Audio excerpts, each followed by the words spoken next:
Hi guys, happy sweatsuit Sunday. Today I opted for the full growl fit, gray on gray on gray. If you need to get your sweatsuit on, you know the drill, pause the video, okay? Okay, we are on chapter 11. How pleasant that you could join us, the hook-handed man said in a sickly sweet voice. Violet immediately tried to scurry back down the rope, but Count Olaf's assistant was too quick for her. In one movement, he hoisted her into the tower room and with a flick of his hook sent her rescue device clanging to the ground. Now Violet was as trapped as her sister. I'm so glad you're here, the hook-handed man said. I was just thinking how much I wanted to see your pretty face. Have a seat. What are you going to do with me? Violet asked. I said, have a seat, the hook-handed man snarled and pushed her into a chair. Violet looked around at the dim, messy room. I am certain that over the course of your own life, you have noticed that people's rooms reflect their personalities. Would you guys agree with that? Based on the state of the classroom? In my room, for instance, I have gathered a collection of objects that are important to me, including a dusty accordion on which I can play a few sad songs, a large bundle of notes on activities of the Baudelaire orphans, and a blurry photograph, taken a very long time ago, of a woman whose name is Beatrice. These are items that are very precious and dear to me. The tower room held objects that were very dear and precious to Count Olaf, and they were terrible things. There were scraps of paper on which he had written his evil ideas in an illegible scrawl, lying on a messy pile atop of the nuptial law he had taken away from Klaus.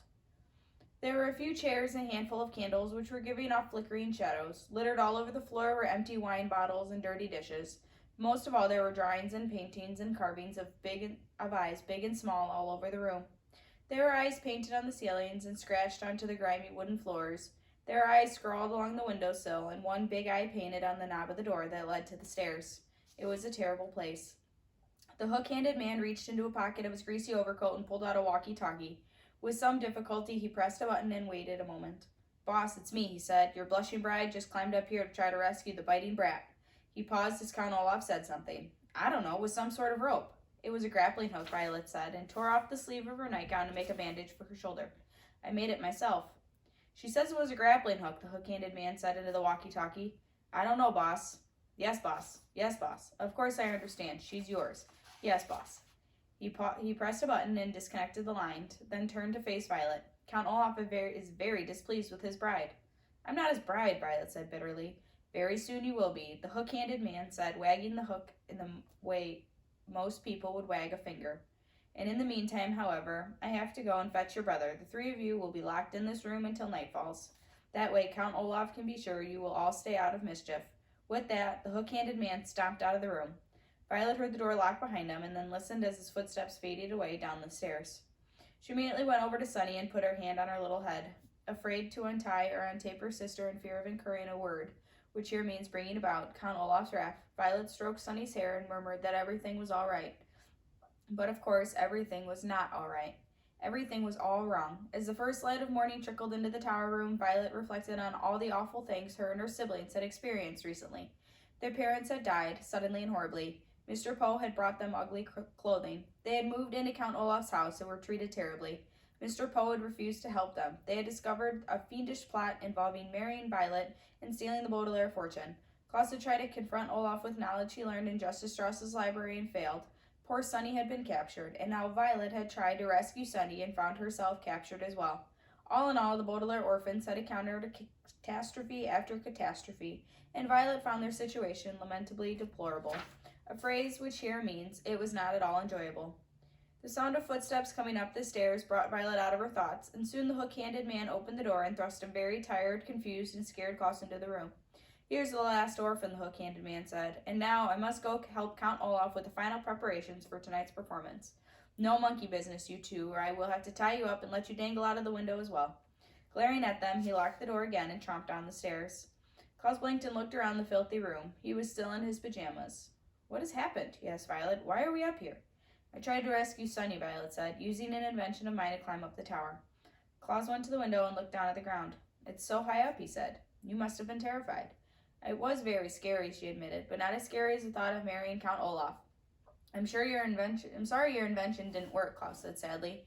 The invention worked fine, Violet said, rubbing her sore shoulder. I just got caught, and now we're doomed. The hook-handed man said he'd keep us here until tonight, and then it's the marvelous marriage. Do you think you could invent something that would help us escape? Klaus asked, looking around the room.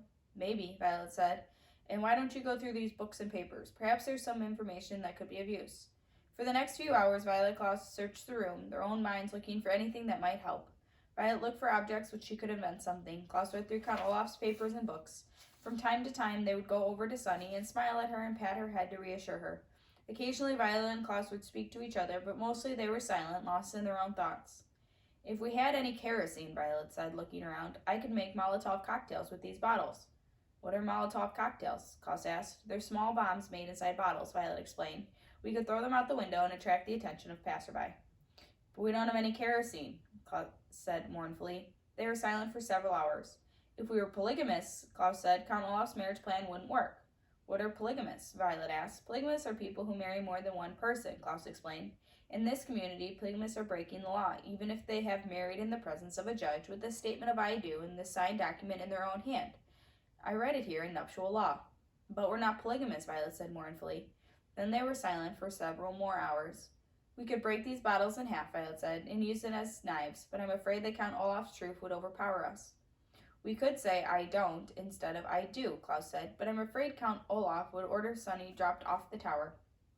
I certainly would, Count Olaf said, and the children jumped. They had been so involved in their conversation that they hadn't heard him come up the stairs and open the door. He was wearing a fancy suit, and his eyebrow had been waxed, looked as shiny as his eyes. Behind him stood the hook-handed man, who smiled and waved a hook at the youngsters. Come, orphans, Count Olaf said.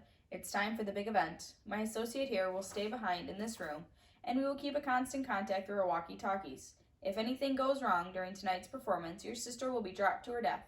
Come along now. Violet and Klaus looked at each other and then looked at Sunny, still dangling in her cage, and followed Count Olaf out the door.